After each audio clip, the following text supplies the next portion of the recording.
नमस्कार दोस्तों, मैं विनाश कुमार एजुकेशन वाला में आपका बहुत बहुत स्वागत करता हूं और आशा करता हूं कि आप सभी लोग अपनी पढ़ाई पूरी मेहनत और लगन के साथ कर रहे होंगे।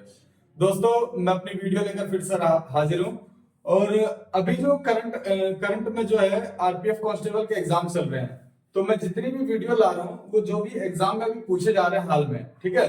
तो आज के जो भी एग्जाम, ऑल शिफ्ट के जितने भी एग्जाम है, आज जितने भी शिफ्ट हुए हैं उसके सारे एग्जाम जो है उसके सारे जो है क्वेश्चन मैं आपको करा रहा हूँ, ठीक है। इसको बहुत नोटिस करना दोस्तों, ये रिपीट हो रहे हैं बार बार। मैंने देखा है जब से 2 तारीख से एग्जाम हुए हैं और 2 तारीख से मैं देख रहा हूँ लगातार क्वेश्चन पिछले रिपीट हो रहे हैं, कुछ क्वेश्चन रिपीट हो जा रहे हैं। तो आप लोगों को इस चीज को बहुत ध्यान से देखना है, ठीक है। अगर आप लोगों का आरपीएफ कांस्टेबल का एग्जाम है तो मेरे क्वेश्चनों को बड़े ध्यान से देखिए और पक्का इसमें से है कि कुछ क्वेश्चन बनेंगे ही बनेंगे आने वाले आरपीएफ एग्जाम में, ठीक है। तो आप लोग बड़े ध्यान से बस देखना स्टार्ट कर दीजिए। सबसे पहला क्वेश्चन है इसमें, जो ये क्वेश्चन लाए हैं ये बच्चों के रिव्यू के आधार पर लाए हैं, ठीक है।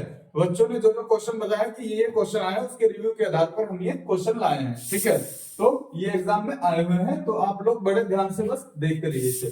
पहला, किस राजा ने चौथी बौद्ध संगीति, आपको पता है बौद्ध की जो है 4 संगीतियां हुई है, बुद्ध धर्म की 4 संगीतियां हुई है, ठीक है। इसमें से चौथी का नाम पूछा है। चौथी के जो है उस बौद्ध संगीति का आयोजन किस राजा के शासनकाल में हुआ था, या किस राजा ने करवाया था?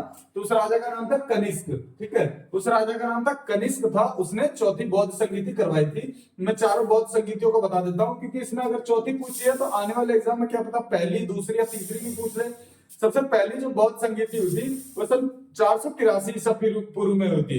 दूसरी जो बौद्ध संगीति हुई थी वो 383 ईसा पूर्व में हुई थी, और तीसरी जो बौद्ध संगीति हुई थी वो हुई थी 255 ईसा पूर्व में, ठीक है। मैं लिख देता हूँ, पहले 483 ईसा पूर्व में हुई थी, दूसरी है 383 ईसा पूर्व में हुई थी, और तीसरी बौद्ध संगीति है वो हुई थी 255 ईसा पूर्व में, और चौथी जो बौद्ध संगीति हुई थी वो इसी का पूछा। ये जो बौद्ध संगीति हुई थी वो 98 ईसा पूर्व में हुई थी, 98 ईस्वी में हुई थी। ये तीनों ईसा पूर्व में हुई है, और ये सिर्फ हुआ है ये ईस्वी में हुआ है। ईसा पूर्व के बाद आपको इतना पता होगा ईस्वी और ईसा पूर्व में किसे कहते हैं, ठीक है। तो ये 98 ईस्वी में हुई थी। अभी देखिए कभी कभी इसके राजा से पूछा है कि चौथी बौद्ध संगीति के राजा कौन थे, तो हो सकता है कि इसके भी राजा के शासनकाल में पूछ ले। तो मैं इनके राजाओं के नाम भी बता देता हूँ। जो पहली बौद्ध संगीति हुई थी 483 ईसा पूर्व में, पहली हुई थी अजात शत्रु के समय में। जो दूसरी बौद्ध संगीति वो हुई थी काला शोक के समय में, ठीक है। उस टाइम का राजा कौन था? काला शोक था, ठीक है। तीसरी जो बौद्ध संगीति हुई थी उस टाइम जो राजा था वो था अशोक था, ठीक है। उस टाइम जो राजा था वो अशोक था। और चौथी जो हुई थी उस टाइम तो मैंने बताई दिया आपको कि उस टाइम का राजा कनिष्क था, ठीक है। और इस टाइम इनके अध्यक्ष भी हो सकता है, तो पूछ लेता है। तो ये जो बौद्ध संगीति है दोस्तों बहुत इंपॉर्टेंट है, हो सकता है इनके अध्यक्ष भी पूछ ले। तो मैं इनके अध्यक्ष भी आपको बता देता हूँ। राजाओं के नाम तो मैंने बता दिया। पहला था अजातशत्रु, दूसरे का था काला शोक, तीसरे का है अशोक, और चौथे का है कनिष्क। ये नाम आपको ध्यान रखना है। मेरी वीडियो को 1-2 बार रिवाइज कीजिएगा, आपको नाम सारे याद हो जाएंगे। इसके अध्यक्ष जो बनाए गए, अध्यक्ष से भी हो सकता है क्वेश्चन पूछ ले। तो सबसे पहले का अध्यक्ष है महाकश्यप, ठीक है। सबसे पहले जो बौद्ध संगीति हुई थी उसके अध्यक्ष थे महाकश्यप। दूसरी जो बौद्ध संगीति हुई थी उसके थे सभाकामी। तीसरी जो बौद्ध संगीति हुई थी उसके थे मोगलीपुत्तिस, और चौथी जो बौद्ध संगीति हुई थी उसके थे वसुमित्र, ठीक है। उसके थे वसुमित्र। ये ध्यान रखना है दोस्तों एक एक चीज। लेकिन अब इसके बाद जो है मैं कमेंट में आपके लिए क्वेश्चन छोड़ता हूँ कि इन चारों जो है बौद्ध संगीतियों की जगह कौन कौन सी है वो आप लोग मुझे कमेंट करके बताइए, ताकि आपकी नॉलेज भी गेन हो, ठीक है दोस्तों। तो मैंने बौद्ध संगीति का समझ लो सारी चीज लगभग है मैंने बता दी। इसके राजाओं के बारे में बता दिया, इसके कौन कौन से जो है कब कब समय काल बता दिया, और इसके जो है कौन कौन से अध्यक्ष उस टाइम के वो भी बता दिया है। आप लोगों को मेरे को ये बताना है कि ये कौन कौन सी जगह हुए थे, ठीक है दोस्तों। नेक्स्ट क्वेश्चन है, देख लीजिए। कौन सा सॉफ्टवेयर एंटीवायरस है? देखिए एंटीवायरस से पूछा है सॉफ्टवेयर। कुछ होते हैं सॉफ्टवेयर मालवेयर होते हैं, मालवेयर कुछ होता है एंटीवायरस होते हैं। तो उसी में से पूछा है दोस्तों कि कौन सा सॉफ्टवेयर एंटीवायरस है। तो एक नॉर्टन नाम का एक सॉफ्टवेयर है, ठीक है। नॉर्टन एक एंटीवायरस सॉफ्टवेयर है, ठीक है दोस्तों। अब पूछा नेक्स्ट है एलिफेंटा की गुफाएं कहां पे है? देखिए अजंता की एलिफेंटा की गुफाएं जो है कहां है आपको पता है? महाराष्ट्र के औरंगाबाद जिले के हिस्से में पड़ती हैं, ठीक है। तो वो सबसे पहले तो देखिए कभी कभी एक क्वेश्चन आता है, महाराष्ट्र का एक वो है शहर है मुंबई, आप लोग जानते होंगे। तो तो मुंबई किस द्वीप के अंदर बसा है? ये बहुत इंपॉर्टेंट क्वेश्चन है दोस्तों। ये बार बार पूछा जाता है कि मुंबई जो शहर है ये किस द्वीप के अंदर बसा है। तो मैं बता देता हूँ, एक मुंबई जो शहर है ये सालसेट द्वीप, क्या नाम है? देखिए मैं लिख देता हूँ इसका, सालसेट द्वीप। सालसेट द्वीप, इसके ऊपर जो है पूरा मुंबई शहर बसा हुआ है। अब देखिए यहाँ पे क्या पूछा है, ये द्वीपों से क्वेश्चन पूछा है कि एक एलिफेंटा की गुफाएं जो है, पूरा जो मुंबई है वो द्वीपों पे ही बसा हुआ है। तो ये समझ लो, ये पूछा है एलिफेंटा की गुफाएं किस द्वीप पर है, ठीक है। तो ये धारापुरी एक द्वीप है, इस पर जो है क्या है, एलिफेंटा की गुफाएं हैं। आप लोगों को मेरे को कमेंट में ये बताना है कि जो अजंता की गुफाएं हैं वो किस द्वीप पर बसी हुई है, या वो महाराष्ट्र के किस जिले में है, ठीक है। उसके बाद है देखिए अजंता की जो एलिफेंटा की गुफाएं और अजंता की गुफाएं हैं, एलिफेंटा की गुफाओं की संख्या 34 है और अजंता की गुफाओं की संख्या 29 है। इनकी संख्याओं से भी कभी कभी क्वेश्चन पूछ लिए जाते हैं, ठीक है। और थोड़ा सा और डीपली नॉलेज दूं तो वो थोड़ा सा आउट ऑफ एग्जाम हो जाएगा, लेकिन मैं चाहता नहीं कि मैं ज्यादा कुछ ऐसी चीजें बताऊं जो एग्जाम में ना आए। तो बेफालतू में जो है माइंड डिस्टर्ब नहीं करना है यार, उसको कंफ्यूजन में नहीं पड़ना है। जो चीज एग्जाम में पूछी जा रही है दोस्तों वही चीज आपको ध्यान रखनी है, ठीक है ना। और वो रिपीट होंगे पक्का दोस्तों, ध्यान रखना।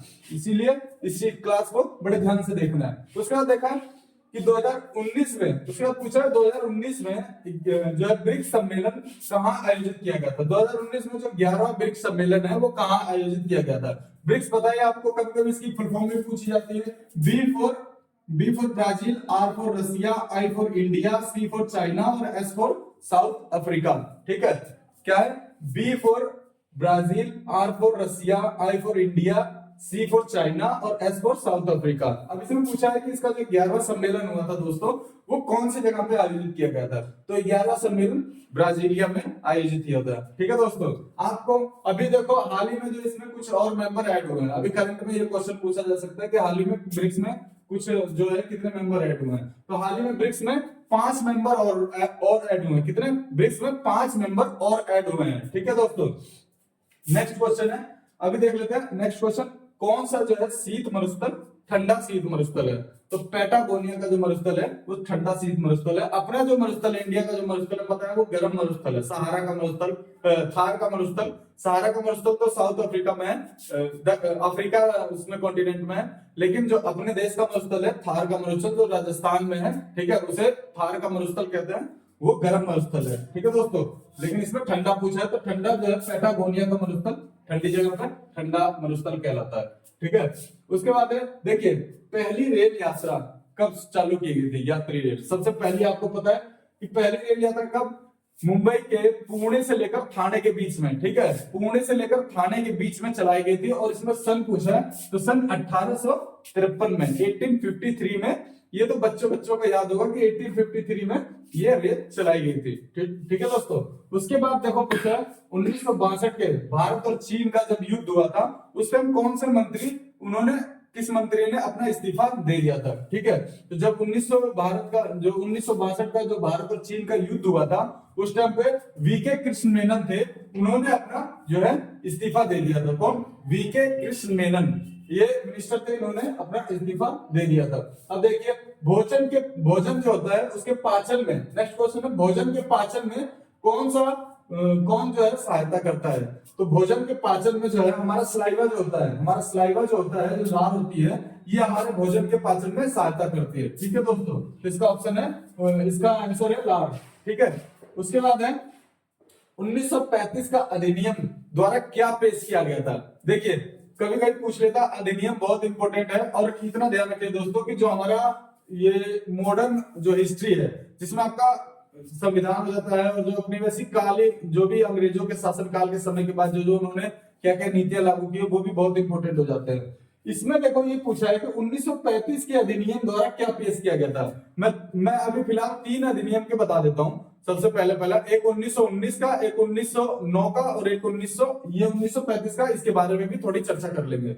1909 में एक अधिनियम पारित किया गया था, उसमें क्या था, उस अधिनियम को कहते हैं मार्ले मिंटो सुधार, ठीक है। उसमें क्या किया था, जो सांप्रदायिकता चुनाव है, जो सांप्रदायिक चुनाव है, यानी हिंदू के लिए हिंदू, मुस्लिम के लिए मुस्लिम, सिख के लिए सिख, ईसाई के लिए ईसाई, उस सांप्रदायिकता के आधार पर उसने जो है निर्वाचन को जो है संवैधानिकता दी थी और उसको बढ़ावा दिया था। तो सांप्रदायिकता को बढ़ावा देने वाला जो पार्लियामेंट सुधार है वो 1909 का अधिनियम है। उसके बाद था द्वैध शासन, प्रांतों में जो द्वैध शासन है उसका जो है द्वैध शासन। उसके बाद आया 1919 का अधिनियम। 1919 का अधिनियम को कहते हैं मॉन्टेग्यू चेम्सफोर्ड सुधार।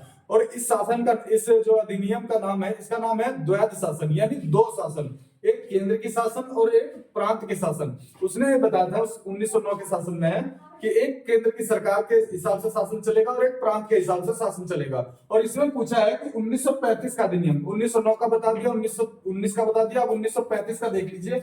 इसमें पूछा है किसके अधिनियम के बारे में, इसमें क्या पेश किया गया था। तो 1909 में जो हुआ था मॉन्टेग्यू में चेम्सफोर्ड सुधार, उसमें मैंने बताया है कि जो सांप्रदायिक निर्वाचन का सुधार हुआ था। 1919 में जो हुआ था उसमें द्वैध शासन का। 1935 में जो हुआ था उसमें हुआ था प्रांतीय स्वायत्तता। ठीक है, जो प्रांत जो थे, जो भी राज्य थे, उनको खुद की स्वायत्तता के लिए जो है इनको खुद को डिपेंड, अपने ऊपर अपने जो है नियम बना सकते हैं, अपने कानून बना सकते हैं, इसके लिए उनको अधिकार दिया था।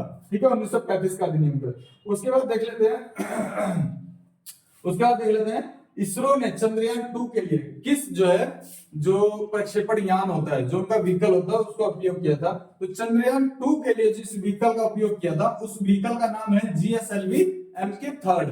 ठीक है, क्या है? GSLV MK3। ठीक है, आप लोगों को दोस्त अभी करंट में जो चल रहा है, हो सकता है कि ये इसरो का जो है वो पूछ ले, थर्ड जो है प्रक्षेपण यान के बारे में पूछ रहे, तो आप लोग कमेंट में बताना मेरे को कि इसरो ने जिस व्हीकल से थर्ड यान को भेजा उस व्हीकल का क्या नाम है। ठीक है दोस्तों, फिर मैं इसका आंसर आपको दे दूंगा।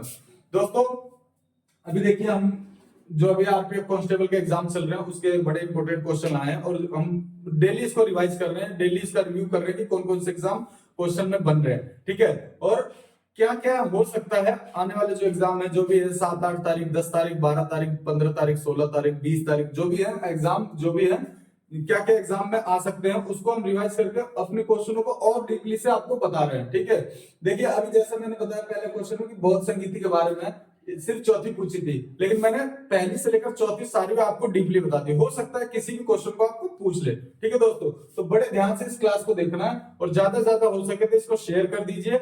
इसको अगर क्लास अच्छी लगे तो इसको लाइक कर दीजिए और इसको दोस्तों सब्सक्राइब कर लीजिए, ताकि आने वाले जो भी एग्जाम चल रहे हैं उनका सारा जो अपडेट हम आपको दे सके।